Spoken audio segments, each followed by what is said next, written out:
Hello, I'm Cassandra, and I'll be presenting a PowerPoint about Kiyohime.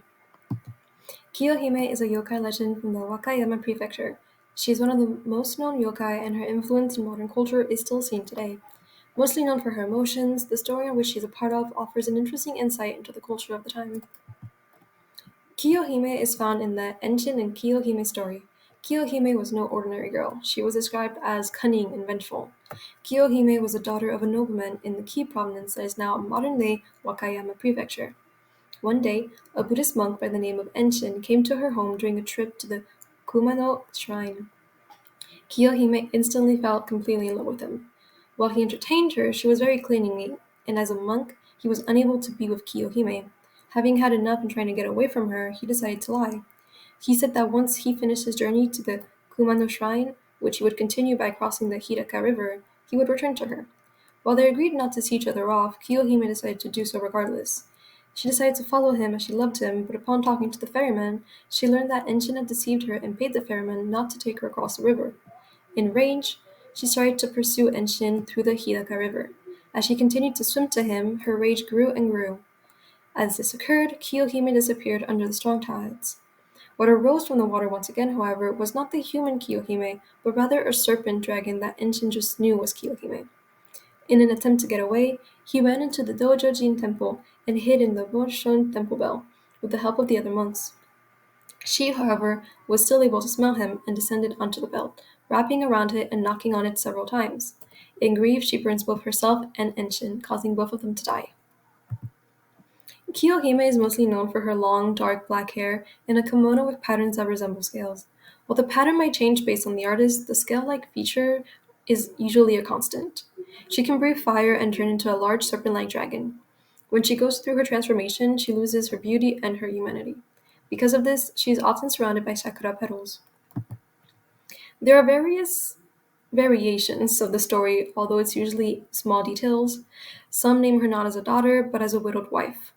A larger change is that some have Enshin bound to her in the afterlife directly after their death, until another monk helps Enshin. This addition is likely meant to explain the cultural beliefs of the cycle of life and death, where your actions affect your life, or aka karma. This is likely because they would have died together, and so their death would be together. And since he lied and kind of manipulated Kiyohime, the karma would have her bound to him. Other versions include Enshin liking Kiyohime back, but being unable to act on it. Removing some of the blame from Enshin, I think this is likely to put more emphasis on Kiyohime's brazen actions. The earliest versions have her die from grief in her room, which results in a serpent Kiyohime exiting the room to go after Enshin. My biggest issue is the translation of what Kiyohime becomes. In some stories, she becomes a dragon, and others say she becomes a serpent. As she breathes fire, I'm more inclined to believe she becomes a dragon. Furthermore, some dragons are explained to be large serpents, so I think that's where the confusion comes in. In most myths, serpent and dragon seem to be interchangeable. Due to this, I'm just going to believe that this is mostly a translation error or just up to interpretation. The story originally appeared in two sets of Setsuwa in a collection of myths and legends. The story takes place in Emperor Daigo's era, and the first written version dates to around the 11th to 12th century. While from Japan, it was originally written with a Chinese writing system, as at the time, China had a massive influence on other Asian countries such as Japan. The writing system, however, was not the only thing to influence the tale. The religion that China brought, Buddhism, also played an important role. The purpose of this tale lies within Buddhist belief. It has been used to explain a belief that women have deep reservations of jealousy and evil sexual desires. Due to this, depictions of Kiyohime are often shown as becoming more grotesque as she gives in to her feelings of rage and obsession, and she turns into the serpent dragon. In some interpretations, it can be understood that women's emotions and their hold on man can be the thing that stops men from attaining Buddhahood. There's also an interpretation that it refers to karma. In this sense, the tale teaches us not to lie and not to make false promises, as karma will catch up. This imaki shows the general story and transformation of Kiyohime. It shows a more direct connection between Kiyohime's emotion and her changing of forms. The more she chases and the angrier she becomes, the less human she is. When she becomes a full serpent dragon, her rage and her grief have also reached their peak, and she dies along with her beloved. Kiyohime is often depicted with patterns of triangles on her kimono. They are meant to symbolize her future scales. Around her, sakura blossoms are present. They symbolize a fallen beauty, a fitting flower for a beautiful woman who becomes a monster. Drawings of Kiyohime like to show the unstable emotions she held. The two images above, figure 4 and 6, show her gnawing on either her hair or her kimono in an attempt to show this emotion. She's also frequently shown exiting the river or is generally surrounded by water. There is the Kuma no Koro Kirohime festival in Nakahechi, which takes place on the last Sunday of July. As you can recall, Kumano was the shrine that Enshin was trying to get to.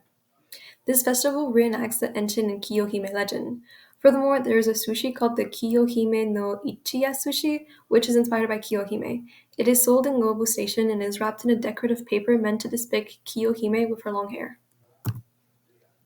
Kiyohime has various references in modern media. The character Kiyohime from the Faint Grand Order series is likely the most popular. The game even refers to the bell that Enshin hides in, as well as mention Enshin, although he himself is not present in the game. The game Omayuji also features a Kiyohime character. She also appears in Megami Tensei 2 as a demon. In the game For Honor, she is referenced to in a weapon called Kiyohime's Embrace, and the weapon itself looks a bit melted. In anime series, she is mentioned in My Hime, but she is a monster. She's often seen as extremely obsessive in modern media or is simply a monster made to be defeated by the player or main characters. This does not stray too much from the original Kiyohime, but it does exaggerate her features to the extreme. She's either extremely obsessive and her reasoning is lost, or she's a full-blown monster that does not have an ounce of humanity or grief left in her. Kiyohime can be seen as a commentary on the association between beauty and the expectations of women. Through her anger, she transforms, and this transformation puts a stop to her humanity. Her intense emotions and her loss of beauty, turning her into a monster, reflects the border of what society deemed to be the perfect woman. She can also be used to justify certain religious views and offer a warning on emotions, through the belief that some yokai are emotions given form. Nevertheless, she is highly regarded, and people to this day still add her in modern media. Now, I do have some questions if you guys are willing to answer. First, who do you believe to be mostly at fault in this tale? Is it the monk who deceived Kiyohime, or is it Kiyohime who let her emotions transform her into a yokai? Or are they both equally at fault? Did you catch the Buddhist beliefs in this tale? What other beliefs did you notice? And finally, do you see any similarities to other tales or to concepts that we learned in class? Thank you for listening.